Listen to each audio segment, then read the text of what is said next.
I'll tell you who was really good today, and that was good news for Indian fans. Forget Mumbai fans, really good news for Indian fans because the tournament for Mumbai is over, but now the World Cup's coming for India, and there was a concern. The concern was the lack of form and the lack of runs from Ishan Kishan and Suryakumar Yadav. They put that to bed today, just like they put to bed many kookaburras because they're gone. We don't know where they are. They're somewhere in the desert, somewhere in some sand dune, some are part of some camel's dinner. But they did that today, and that was great to see. That was great to see, Joy. No, absolutely. And I think it's important just not just for India, but see the way Surya played. Ishan again, instinctive player, up front, go for it. You need to go 240, 50. What Surya did today was very special because it wasn't easy to hit the ball when he was there. And the bowlers also had a better sense of their length. The way he played was absolutely sensational. I mean, 82 or 40, 13 fours, 3 sixes. And you'll see, if you look at his scoring chart, it was in the beginning, it was dominated towards, behind square on the leg side, which is what his strongest area is because he can sweep almost anything. He can almost pick up anything off his hip. But then he started doing those shots, going over extra cover, which is again, as Sean said, one of his favorite shots. He manipulated fields. He did very well for them. And remember, it was a knock. It was a pressure knock. The difference between his and Manish Pandey's knock was Surya still thought he wanted to give his team a chance to win. So he needed to be there to reach 230, 240. Even if there's that smidgen of a chance, he knew I needed to go there. I can't get out at 185. Mumbai can't get out at 190. I need to at least give my bowlers this much. So I felt Surya was batting with responsibility and still delivering. And that's why for me, his innings is even much bigger.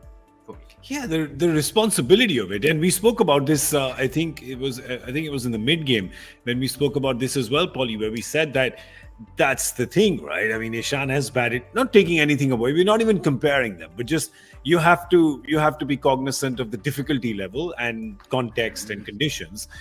Ishan did a lot of the hitting in the power play. Surya comes in at that, and of course, and he's pushed down, right? He's pushed down.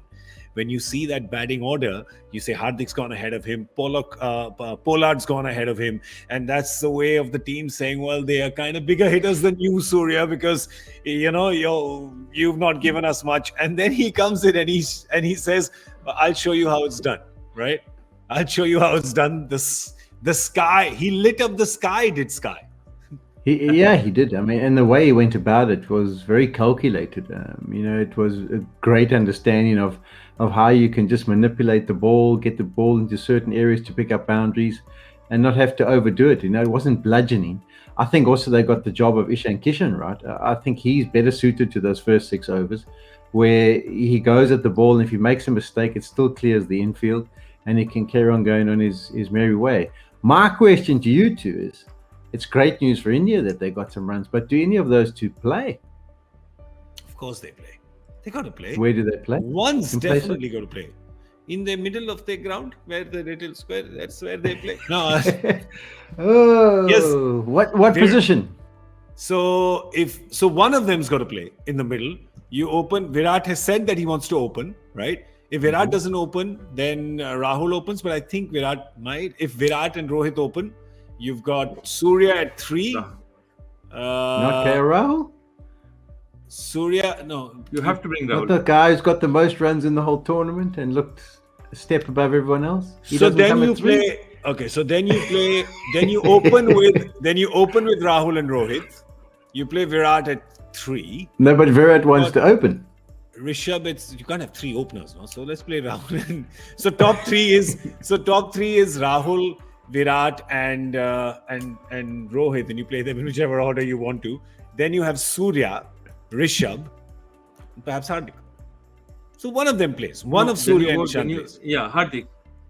Yeah, and Jadeja. Surya, no, I don't see your difficulty is you're going to try, given the fact that Hardik's not bowling too much, they're going to try and they have to play Jadeja. Okay, so if Jadeja is batting at 7, then they've got to basically 4, 5, 6. Okay, if you've gotten Surya, if you've gotten Pant at 4, then only that 5 position is left where either you play Surya or you play Hardik or you play somebody. So you're playing Jadeja at 6, you said? 7. No, You're playing Jadeja at 7. Jadeja is playing at 7. So Hardik, let's say Hardik plays at 6. So then 5 is open for either Surya or Ishan if you're playing Rishabh, Rahul, Virat, Rohit. Right? That's 4. Correct. The fifth And- batsman is and if Surya you're- / Ishan. So if you're playing at that position, I think Sean will agree, you can't play Ishan. You have to play Surya because I don't think Ishan is the kind of guy who will bat at 5.